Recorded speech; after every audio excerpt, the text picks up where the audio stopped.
Par exemple, en mathématiques, on avait 300 heures de maths. En physique, 300. Chimie, 300. Vous imaginez? Wow. Et chaque semaine, il y avait, en première année et en deuxième année, il y avait un programme qu'on appelait la colle. Il y avait un coloscope. C'est un diagramme où on mettait en abscisse les noms, en ordonnait les matières. On met une courbe. Si ton nom et l'abscisse coïncident, tu vas faire colle de maths.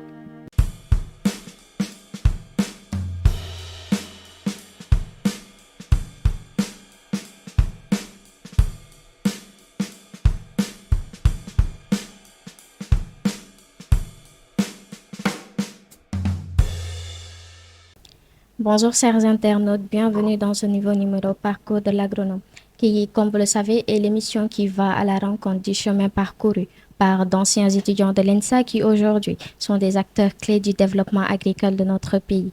Et aujourd'hui, c'est Monsieur Maguette Wade qui va nous faire voyager à travers son parcours, qui je pense est fait de défis, de passion et d'engagement. Alors, Monsieur Maguette, est-ce que vous pouvez vous présenter à vos internautes? Merci. Comme vous l'avez dit, je m'appelle Maguette Wade. Je suis ingénieur agronome spécialisé en général. J'ai fait comme vous êtes en train de le faire, la formation, d'abord à l'INDER, ancêtre de l'ENSA. Et j'ai travaillé dans le développement avant de revenir ici, former les jeunes. Voilà, en gros. C'est ça, quoi. Bon, maintenant, est-ce que vous pouvez nous parler de votre cursus scolaire, commençant par l'élémentaire jusqu'à l'intégration à l'ENSA? Euh, L'élémentaire, c'est. J'ai fait mon école élémentaire à Diourbel, à l'école régionale de Diourbel, dans les années 70. Ensuite, j'ai fait le collège d'enseignement moyen de la même ville. Et puis, j'ai rejoint le lycée Limamoulaye pour faire la seconde S. À l'époque, ça s'appelait C. Hmm. Euh, à l'époque, il n'y avait pas de lycée à Diourbel d'enseignement général. Et tous les élèves qui avaient franchi le brevet devaient aller dans les autres villes. Donc, moi, j'étais orienté à Limamoulaye où j'ai fait la série C. Seconde, première, terminale. Ensuite, j'ai fait le concours de l'IANDER en terminale, que j'ai rejoint ici en novembre 85. J'ai fait une formation générale d'agronome. À l'époque, c'était des prépas. Les 2 premières années, c'était des prépas bio avec la colle. Tous les samedis, examen de janvier à novembre. Ensuite, j'ai fait ma spécialisation en génie rural. Dans les premières années, toutes les spécialités ne pouvaient pas se faire à l'école. Nous sommes allés faire ça au Burkina Faso, à l'école interétat d'ingénieurs de l'équipement rural. Et quand je suis revenu, j'ai intégré l'administration centrale. Nous sommes sortis à la période du ministère du Développement rural. Le ministère de l'Agriculture s'appelait à l'époque ministère du Développement rural, que j'ai intégré. Et quand le ministère a fusionné avec le ministère de l'Hydraulique, qui est devenu le ministère du Développement rural et de l'Hydraulique, j'ai intégré le génie rural, qui faisait partie de ce ministère-là, où j'ai travaillé pendant quelques années dans des projets. Et entre-temps, je suis retourné faire une autre spécialité en informatique. Et puis, lorsque je suis revenu, j'ai continué à travailler dans les projets. Au bout de quelques années, j'ai intégré la recherche. J'ai fait 7 ans à l'ISRA comme chercheur dans les programmes sur l'irrigation. Et puis, quand j'ai quitté l'ISRA, je suis allé à la Sodagri comme responsable de la gestion de l'eau. Et c'est de là-bas que je suis venu ici, en 2005, aider à compléter le corps enseignant dans le domaine du génie rural, qui était un peu en retard sur certains aspects. Et depuis lors, ça va. Voilà en Ok. gros, ramasser mon cursus. Ça se voit que vous avez un cursus scolaire et professionnel assez chargé, mais je vais un peu vous faire retourner en arrière, vous demander qu'est-ce qui vous a motivé à faire le concours de l'ENSA à l'époque, ex-INDR. Bon, c'est une bonne question, mais si on retourne en arrière, les médias n'étaient pas comme maintenant. Euh, je dois avouer que je ne connaissais pas du tout Liander. Et c'était fortuit, c'est peut-être même par hasard, hein, parce que moi, je, quand j'étais en terminale, je préparais à aller dans les écoles techniques quoi, d'ingénierie électronique, etc. Et j'ai fait le concours de l'ENSUT à l'époque, ça c'est l'ESP actuellement. J'avais réussi le concours et j'ai réussi le concours de Liander. Et le concours de Liander, je l'ai fait parce qu'il y a un ami à moi qui un jour, on était en plein cours de physique, me dit, il y a une nouvelle école à Thiès, il y a un concours, il faut lui donner ton certificat de nationalité, ton extrait et tu fais le concours. Je lui ai donné les papiers. Un jour, il est venu me dire, on fait le concours, j'ai fait le concours, comme ça. Sans même savoir ce que c'était des maths, physique, sciences physiques, on a fait ça. Et puis je suis retourné en classe, parce qu'on le fait même au lycée même, dans une autre salle, et puis on est retourné. J'ai fait le concours de 9h à midi, je suis rentré en classe. J'ai continué mes cours. Et quand on a affiché les résultats, ça s'est bien passé pour les deux concours. Et comme c'est une nouvelle école, c'était un tentant, je suis revenu. Mais je n'ai pas regretté parce que ça m'a ramené un peu à mes origines. Parce que moi, je suis d'origine rurale. Quand j'étais petit, je faisais toutes mes vacances au village et j'ai cultivé la terre avec mes parents. Donc, c'est comme si un retour aux sources. Maintenant, pourquoi l'ENSA au lieu de l'ESP, étant donné que vous avez réussi l'ESP Bon, aussi? j'ai suivi le conseil de mes parents qui m'ont dit que l'ESP à l'époque, c'était Bac plus 2. Et ce n'était pas évident de continuer après. Peut-être que ça pourrait se faire. Il m'a dit que ça, c'est une école d'ingénieur de conception et c'est une nouvelle école. Je pense que ça doit être mieux pour toi. Okay. Parce qu'en fait, ce que je voulais moi-même, c'était devenir enseignant. Vous savez qu'en terminant, on nous demande de mettre ce que vous voulez faire après. Moi, j'ai mis enseignant. Je voulais être professeur de mathématiques. Mon oncle qui était professeur, qui m'a éduqué, m'a dit, écoute, si tu as réussi ce concours-là, il faut aller là-bas. Ne prends pas l'ENSUT, mais va là-bas, c'est mieux. J'ai suivi. Et je suis venu ici. Ok. Ouais. Et une fois l'intégration à l'ENSA, il y a différentes nationalités et tout. Est-ce que vous pouvez un peu nous parler du climat social à l'époque, comment c'était la vie en communauté? Ben, différent et c'était vraiment familial. On n'était pas nombreux. Nous étions les premiers à avoir fait le concours. Avant, l'intégration de l'INDER se faisait après avoir fait des années préparatoires à l'université. Il y avait une année. Il y avait ce qu'on appelle le certificat d'études préparatoires d'études agronomiques, où les élèves faisaient ça. À l'issue de ça, il y avait un concours pour venir ici en deuxième année. Nous étions les premiers, parce que les élèves qui faisaient ça aussi estimaient que les conditions de travail n'étaient pas ça. Et nous avons fait le concours les premiers, nous sommes venus les premiers ici. Ça coïncidait avec la finition des bâtiments. Je crois que nous avons été les premiers à occuper les chambres. Et il n'y avait pas beaucoup de monde. C'était vraiment une petite famille. La période que j'ai vécue ici, le maximum d'élèves, c'était 72 élèves dans toute l'école. Le maximum, l'effectif total de l'école. Ça veut dire que tout le monde était avec tout le monde, de la première à la dernière année. Et donc, les conditions de travail encore, sur le plan matériel, c'était vraiment mieux, quoi, parce que il y avait quand même la coopération, il y avait les Belges, les Français, les Canadiens, qui avaient chacun un département et il y avait une ouverture. Il y avait un département sciences fondamentales où les labos étaient neufs, on fabriquait des produits chimiques, on faisait des expériences vraiment top. On avait des profs qui étaient là pour nous, qui nous encadraient de bout en bout, hein, pendant la pause, les week-ends, etc. etc. C'était vraiment le rythme vraiment des prépas comme ça se fait dans les classes préparatoires. Et puis après, c'était les cours magistraux des sciences de l'ingénieur, etc.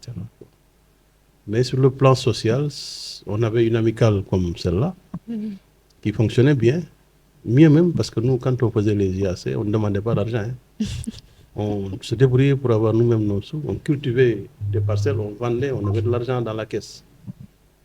Et on organisait des activités payantes pour le public qui nous permettaient de renflouer les caisses.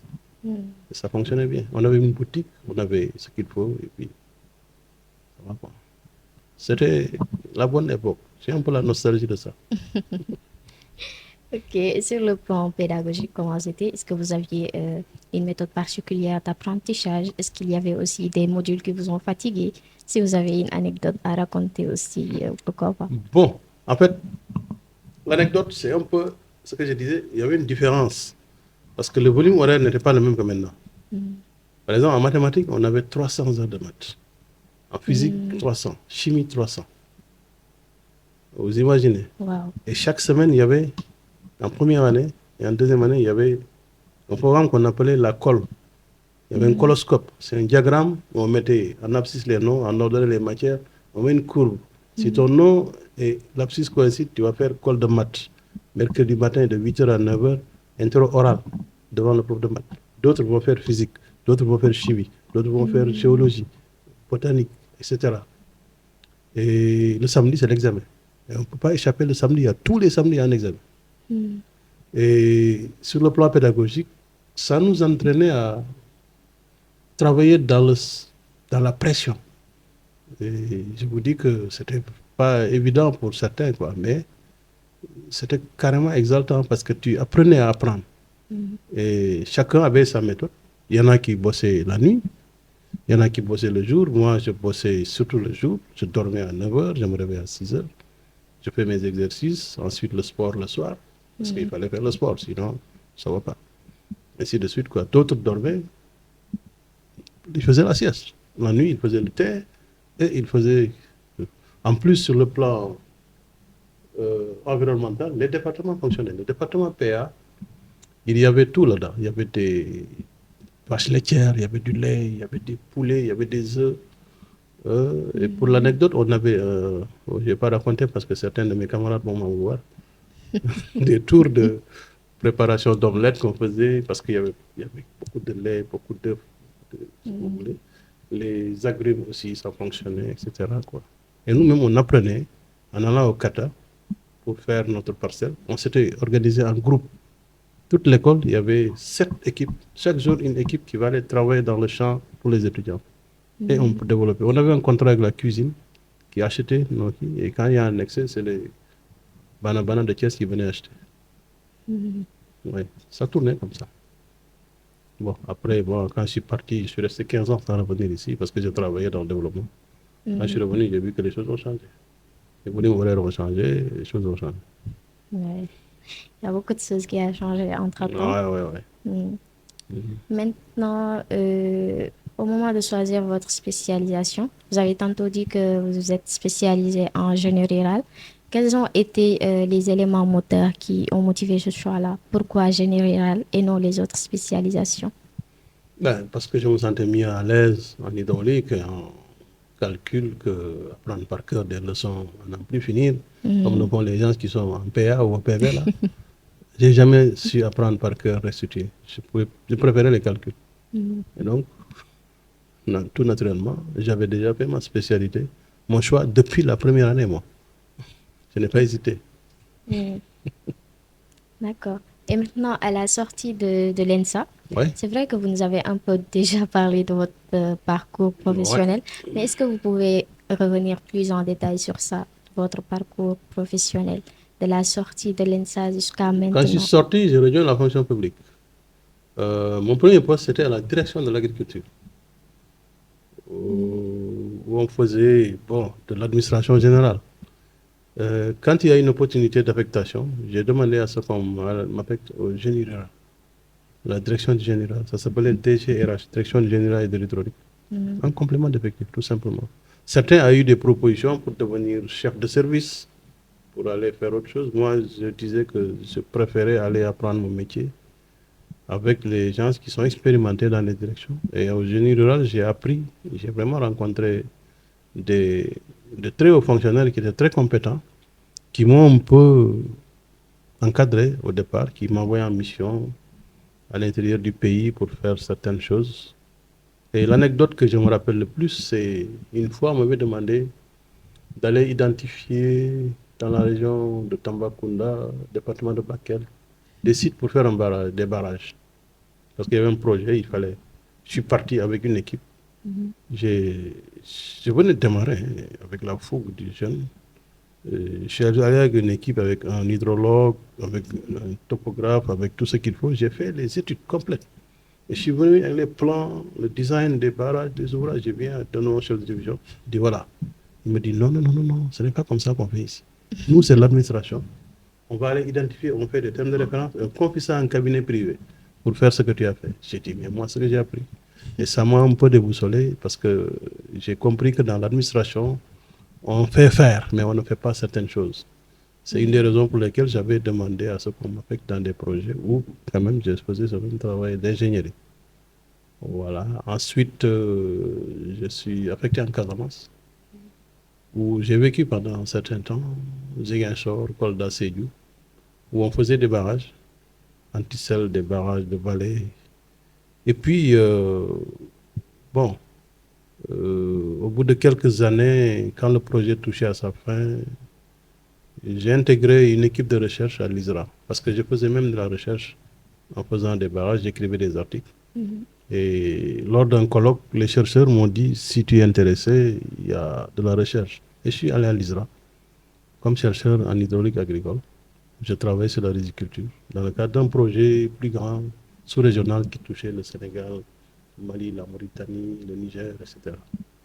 Où j'ai fait quelques années sur certaines choses. Ouais.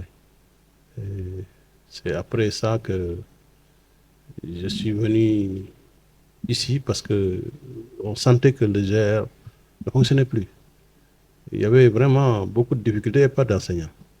Et les gens, le corps enseignant, c'était un peu difficile parce que les conditions de travail aussi, ça n'était pas très attrayant pour certains. Et je suis venu et on a pu, de fil en aiguille, former des gens qui sont là maintenant, qui font exactement les choses comme ça doit se faire. Et je suis tranquille. Ok, vous avez un parcours vraiment très riche, machallah. Et je pense que vous faites partie des personnes les mieux placées pour nous dire quelle place doit occuper l'ingénieur agronome en ce moment. Bon, l'ingénieur agronome a une place très importante parce que vous n'êtes pas sans savoir que les autorités actuelles et même les autorités d'avant, ils considéraient le secteur primaire comme le moteur du développement. Et même dans les théories économiques, c'est l'agriculture qui est la base du développement. C'est en produisant que l'on développe l'industrie de transformation, on développe le travail et les salaires vont augmenter, les offres d'emploi vont augmenter et l'économie peut tourner. Mais si on ne produit pas, on n'a rien à transformer. Donc vous, ingénieur agronome, vous êtes à la fois à la base comme devant contribuer à la réflexion pour asseoir des programmes d'activité du secteur primaire les plus viables. Selon vos spécialités, vous pouvez intervenir dans les différents maillons du développement agricole, que ce soit dans la production, dans la transformation, dans la mise en place des infrastructures, comme les GR le font, de développement, créer des périmètres irrigués, aménager des terres, apporter les mécaniques agricoles, le matériel agricole de transformation ou de production ou de protection. Vous êtes aussi appelé à travailler sur les impacts environnement, social, foncier et évaluer sur le plan économique ce qui est fait. Quelles sont les conditions qui permettent d'impulser un développement en rentabilisant les investissements, en explorant les marchés et en contribuant vraiment à l'émergence et à la vision des autorités actuelles, quoi. Donc vous avez un rôle fondamental, moteur, je dirais, dans tout le processus, parce que vous êtes dans tous les niveaux de développement. D'accord, on voit que l'ingénieur agronome doit occuper une place primordiale dans le développement agricole. Bon, Monsieur Maguette, vous qui êtes professeur à l'ENSA, si vous aviez des recommandations peut-être sur le système éducatif de l'école, est-ce qu'on devrait faire plus de pratiques? Vous voyez ce que je veux dire? Oui, vous avez répondu à la question. Vous avez répondu vous à la question. Moi, je suis un partisan de la pratique parce que je viens du développement. Je ne suis pas un académicien, un universitaire pur et dur. J'ai travaillé pendant 15 ans avant de rejoindre ici. Ce qui me permet d'être toujours, d'avoir toujours la main à la pâte. Quand on fait les sorties, peut-être vous êtes en deuxième année, mais vous le verrez quand vous commencerez à faire les sorties, c'est la concrétisation des théories. Tout ce qu'on enseigne ici, c'est de la théorie, mais sans le voir, sans le vivre, vous ne pouvez pas bien encerner tous les contours. Donc, la première recommandation à faire, c'est de renforcer justement les outils dans la pratique, que ce soit la pratique en labo ou bien sur le terrain, que ce soit des études d'investigation ou bien même de la réalisation. Nous, à l'époque, on faisait ce qu'on appelait le stage ouvrier et j'ai l'impression que ce stage a disparu. En troisième année, on nous envoyait dans les champs et on travaillait en tant qu'ouvrier agricole pendant 3 semaines. Il y en a qui partaient à la compagnie sucrière, charger les siphons, d'autres allaient repiquer le riz dans la vallée. Mais tu fais le travail physique, ce qui se faisait avant. Et apparemment, ce stage, à mon avis, ça devrait revenir pour qu'on puisse apprendre. Il y en a qui le font ici, dans le kata, mais c'est toujours... il y a toujours des contraintes Il y a le stage budgétaires. d'exploitation agricole. Oui, ce n'est pas un stage ouvrier. Le stage d'exploitation agricole, vous allez diagnostiquer une exploitation pour en tirer les contraintes et les opportunités pour proposer une meilleure valorisation des ressources de la ferme ou de l'exploitation. C'est différent du stage ouvrier. C'est vrai que pendant ce stage, le fermier peut vous demander de faire certains travaux. Mais ce n'est pas l'objectif. L'objectif du stage ouvrier, c'est d'être carrément, de vivre ce que c'est. Même le stage imprégnation est un peu différent. Parce que ça se faisait avant. Vous savez, on fait le concours au mois de mai. Les étudiants de première année ont le bac en juin, juillet. On les laisse jusqu'en janvier. 6 mois. Nous, ce n'était pas le cas. Nous, on nous a convoqués en octobre. Et en octobre, on nous a envoyé en stage pendant 2 mois. Un stage d'imprégnation dans les arrondissements, dans les villages. On nous menait dans chaque village. On demande au chef de village de nous trouver une case, on vit là-bas. Pendant 2 mois. Après, on revient faire un rapport de stage. Ça coïncide avec les fêtes de Pâques, de Noël. En janvier, on reprend. On ne chômait pas. Et ce stage te permet vraiment de vivre ce que c'est que le milieu rural. Comprendre vraiment les mécanismes de l'exploitation familiale en milieu rural. Et ça aussi, pour la petite anecdote, dans notre promo, il y avait une fille. Bon, on a fait 1 semaine en brousse, elle a démissionné, elle a dit que ça, là, c'est pas son dada. Elle est médecin maintenant, là. Elle est partie s'inscrire en médecine. Ça, les gens qui ne sont pas là-dedans, ils pourront sentir, parce qu'il fallait aller dans un forage, puiser de l'eau pour venir se laver, etc. Il fallait apprendre à se débrouiller dans le milieu. S'imprégner, si tu ne peux pas t'adapter dans ces conditions-là, ce n'est pas la peine de faire l'agro, parce que l'agro, il est appelé à aller en brousse. Travailler avec des paysans, il faut savoir se mettre à leur niveau. Il faut vraiment se mettre au niveau des gens avec qui on travaille pour qu'on puisse se comprendre. Si vous venez avec vos gros costumes ou bien je ne sais pas quoi, en milieu rural où les gens ne raisonnent pas comme ça, vous aurez des difficultés de communiquer. Et si la communication ne passe pas, les idées que vous véhiculez ne pourront pas passer. Votre projet ou bien vos activités pourront s'en trouver compromis, quoi. Voilà. Ok. Bon, vous avez déjà donné beaucoup de conseils, mais on aimerait que vous rajoutiez des conseils pour vos cadets qui sont actuellement à l'école et aussi à tous ceux qui aspirent à être des ingénieurs agronomes. Bon, je pense que pour ceux qui sont, en tout cas actuellement à l'école, ce que je vous recommande, c'est de vous focaliser sur vos études. C'est-à-dire apprendre à bien travailler. Ça se fait lors des examens. Parce que en étant formateur, je me rends compte que certains étudiants aiment parfois la facilité. Ils veulent un devoir facile, ils veulent des conditions douces de travail. Ce que vous vivez dans la formation, plus tard, quand vous allez travailler, vous allez faire la même chose. C'est-à-dire, si vous voulez des facilités, étant étudiant, quand vous serez sur le terrain, vous allez chercher des facilités et ça ne mènera nulle part. Il faut que vous compreniez que vous avez des outils il y a des démarches, il y a des méthodes. Il faut rigoureusement appliquer ce qui vous est enseigné avec toute la rigueur et tout le sérieux qu'il faut. Soyez assidus en tant qu'élève, respectez la déontologie. C'est vrai qu'on ne fait pas d'éthique dans les enseignements ici, mais il y a des choses qu'il faut respecter. Et quand vous allez travailler, faites-le vraiment avec le sérieux le plus important. N'essayez pas de chercher des raccourcis. Essayez d'être toujours juste avec vous-même. Si vous êtes dans un domaine où vous faites des calculs, faites vérifier toujours vos calculs par un collègue ou quelqu'un d'autre. Quand vous écrivez un rapport, demandez l'avis. Ayez l'humilité de consulter vos pairs, de partager ce que vous savez. Comme ça, les gens vont vous améliorer. Parce que personne n'est parfait. On peut se tromper. Il faut donc avoir cet esprit de partage, d'ouverture et même d'humilité. Ce que je disais, quand vous êtes en milieu rural, il faut avoir l'humilité de vous mettre au même niveau que les personnes avec qui vous travaillez pour que ça puisse marcher entre vous. Voilà un peu un conseil de sage que je vous donne. Alors, Monsieur Maguette, nous en sommes presque à la fin. Juste votre mot de la fin. Ben, le mot de la fin, c'est ce que je viens de dire. Hein. Je vous conseille, c'est les conseils que je vous ai donnés. Il faut savoir que vous avez la chance de travailler dans un milieu très noble qui est l'agriculture. Et ce que je vous conseille, c'est de tout faire pour honorer cette noblesse-là, par votre comportement, par vos agissements, et en tout cas, reconnaître également aussi que c'est une école publique.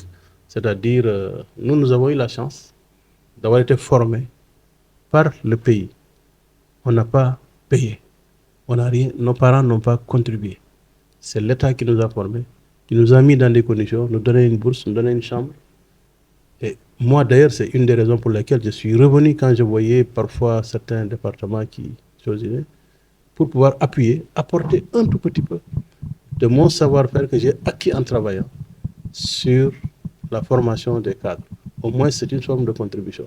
Il faut toujours que vous gardez cet esprit de reconnaissance de ce qui a été fait pour votre formation, en retour pour votre pays.